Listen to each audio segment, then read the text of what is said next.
नमस्कार दोस्तों, हमारी आज की कहानी का नाम है साजिश। हे भगवान, ये क्या कह रही हैं जेठानी जी कि ये घर सिर्फ जेठ जी के ही नाम है, बल्कि बाबूजी ने ही उनके नाम कर दिया था और हमारे लिए कुछ भी नहीं छोड़ा।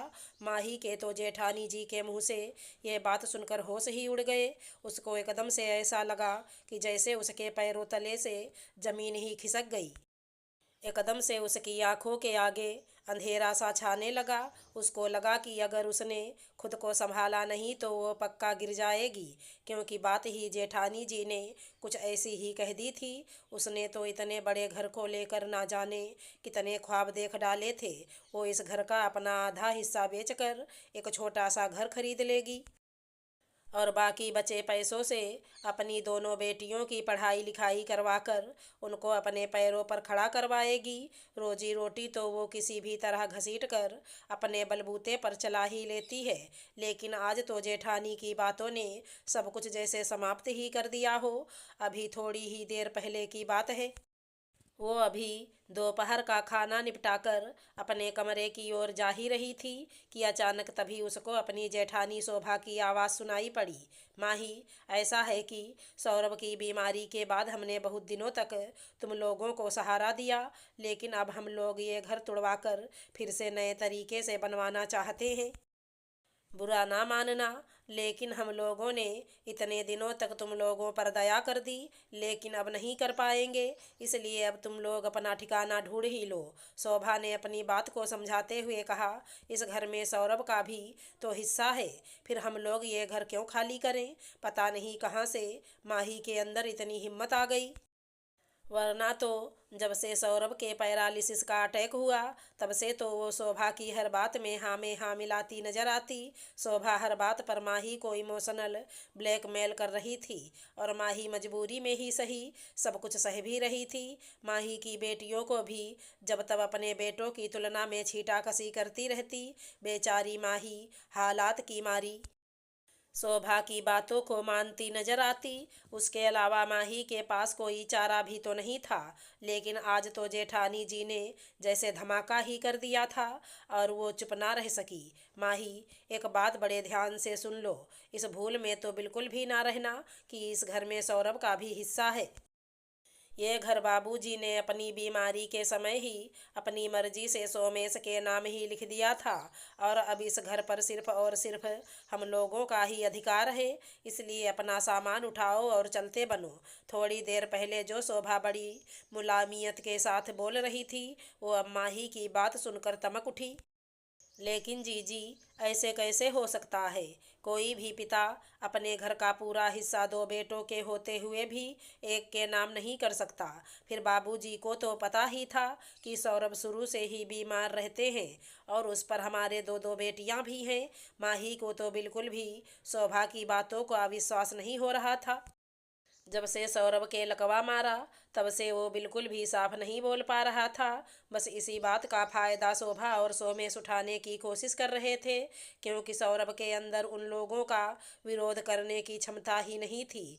तुमको विश्वास हो या ना हो, लेकिन ये घर सोमेश के ही नाम पर है और जितनी जल्दी हो उतनी जल्दी अपना कोई और ठिकाना ढूंढ लो। ये तुम्हारे लिए भी अच्छा होगा और हमारे लिए भी। इतना कहकर शोभा माही को अचंभित छोड़कर अपने कमरे में चली गई और माही को तो बिल्कुल भी समझ में नहीं आ रहा था कि वो क्या करे और वो सौरभ के पास बैठकर फूट फूट कर रोने लगी। सौरभ बोल नहीं सकता था, लेकिन समझ सब लेता था और उसने अपने टूटे फूटे शब्दों में माही के इस तरह से रोने का कारण पूछा। माही सब कुछ बताकर सौरभ को दुखी नहीं करना चाहती थी, पर अब तो माही बिल्कुल भी चुप नहीं रह सकी और उसने रोते रोते सारी बातें सौरभ को बता ही दी और सौरभ चुपचाप असहाय पड़ा सुनता रहा। लेकिन अचानक उसके चेहरे पर एक चमक सी आ गई और वो अस्पष्ट बोली में गौरव गौरव नाम लेने लगा। पहले तो माही कुछ नहीं समझी, लेकिन अचानक उसको याद आया कि गौरव नाम के उसके एक ममेरे जेठ हैं जो कि पेशे से वकील भी हैं। जब माही ने गौरव का नाम लेकर बताया तो सौरभ ने सिर हिलाकर हामी भर दी।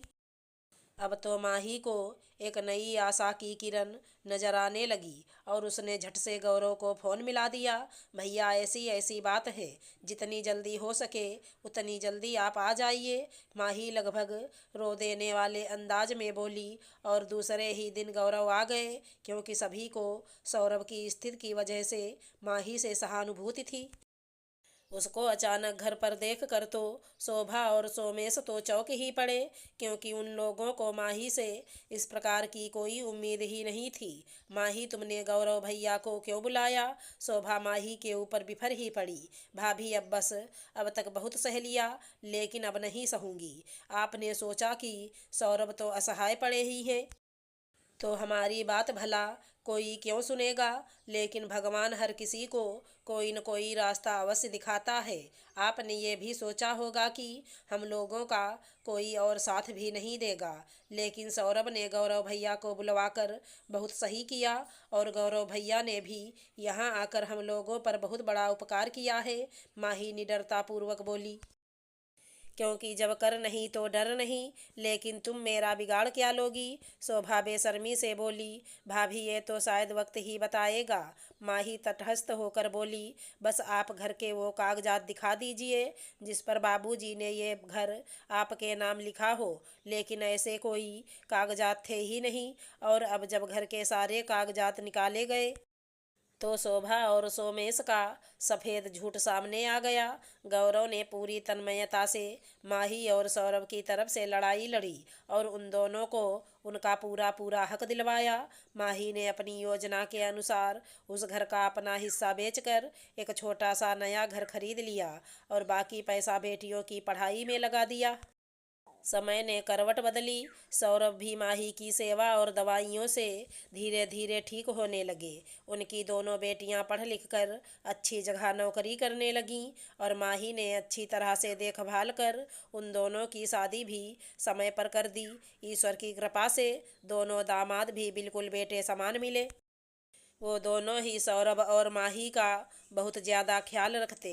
आज ईश्वर की कृपा से माही के परिवार में सब कुछ ठीक होने लगा, लेकिन शोभा जिन बेटों के दम पर बहुत ज़्यादा फूलती थी, वो बेटे शोभा और सोमेश की आदतों की वजह से उन दोनों को छोड़कर अलग रहने लगे। और माही बस यहीं गुनगुनाती नजर आती कि जिसका कोई नहीं उसका तो खुदा है यारों। अगर हमारी कहानी पसंद आई हो तो चैनल को लाइक शेयर सब्सक्राइब करें। राधे राधे दोस्तों।